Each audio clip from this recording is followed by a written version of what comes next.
S কুকিংয়ে তোমাদের সবাইকে স্বাগত।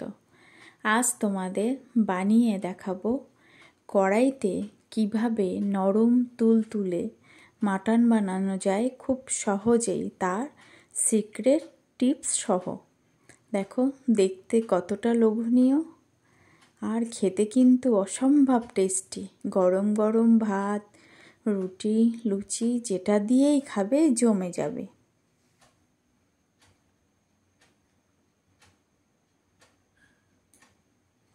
ভিডিওটা সম্পূর্ণ দেখার অনুরোধ রইল। ভালো লাগলে অবশ্যই লাইক, শেয়ার, কমেন্ট করে জানিও কেমন হলো। তার জন্য 600 গ্রাম মাটন নিয়েছি, বেশ একটু বড় বড় পিস করে। এটা হলো রেয়াজি খাসি। পরিষ্কার করে ধুয়ে হাফ চা চামচ কাশ্মীরি লাল লঙ্কার গুঁড়ো বা ঝাল লঙ্কার গুঁড়ো যেটাও দিতে পারো, আর 2 চা চামচ তেল, আর পরিমাণ মতো মানে হাফ চা চামচ মতো লবণ। এটা দিয়ে সুন্দর করে হাত দিয়ে মেখে 30 মিনিট ঢেকে রেখে দেব।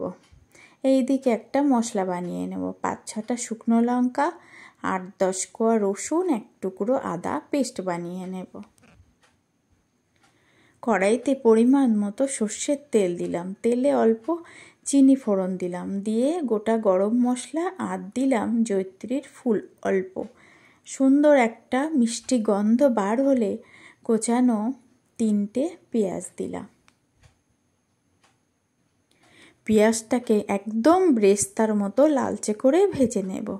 নিয়ে সেই বাটা মশলাটা, লঙ্কা, আদা, রসুন, সেই মশলাটা দিয়ে একটু জল দেব।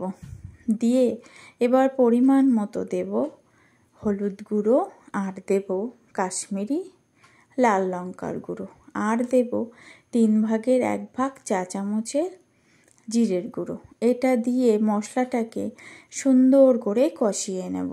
মশলার কাঁচা গন্ধ ছেড়ে গেলে, পাশ দিয়ে তেল বার হলে তখন দেব 2 চা চামচ টমেটো সস। দিয়ে এবার তেল ছেড়ে দিলে সেই মাটনটা দিয়ে দেব। মাটনে সব সময় দেখবে টমেটোর থেকে টমেটো সসটা দিলে খেতে বেশি টেস্ট হয়। মাটনটা দিয়ে সুন্দর করে মশলার সাথে মিশিয়ে ঢেকে ঢেকে লো টু মিডিয়াম আঁচে এটাকে কষিয়ে নেব। ঢাকনা খুলে আবার একটু নাড়িয়ে চাড়িয়ে কষিয়ে নেব যতক্ষণ না মশলা থেকে তেলটা ছেড়ে না দিচ্ছে।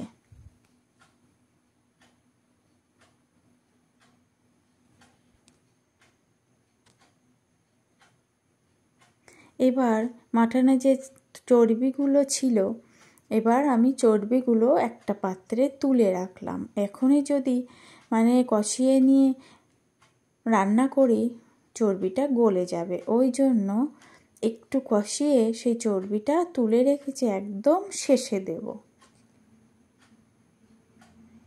দেখেছো মাটন থেকে তেলটা ছেড়ে দিচ্ছে, কত সুন্দর হয়েছে দেখতে, তেলটা পুরো ছেড়ে দিয়েছে।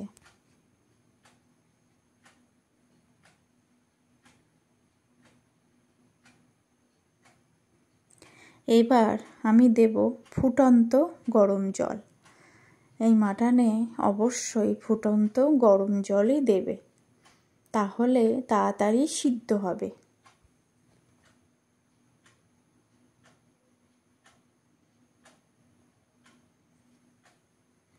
একটু জলটা দেব, একটু বেশি করে জলটা দিয়ে সুন্দর করে মিশিয়ে ঢেকে দেব এটা।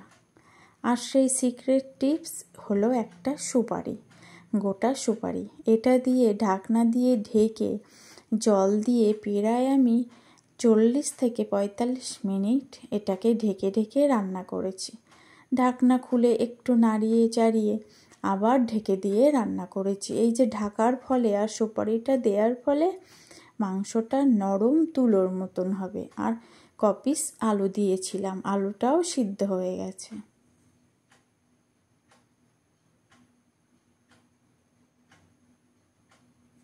এইবার সেই তুলে রেখেছিলাম তেলগুলো কষাতে কষাতে মটন, সেই তেলটা শেষে দিলাম, তাহলে তেলটা মানে গলে যাবে না। দেখো মটনটা দেখো এখনই সিদ্ধ হয়ে গেছে। এবার লবণ ঝালটা ঠিক মতো চেখে নেব। নিয়ে হাফ চা চামচ মতো মরিচ গুঁড়ো দেব, আর হাফ চা চামচের একটু কম দেব শাহি গরম মশলার গুঁড়ো। দিয়ে সুন্দর করে মিশিয়ে একদম লো আঁচে রেস্টে এটা ঢেকে রেখে দিলেই রেডি দারুণ স্বাদের নরম তুলতুলে মাটন কারি।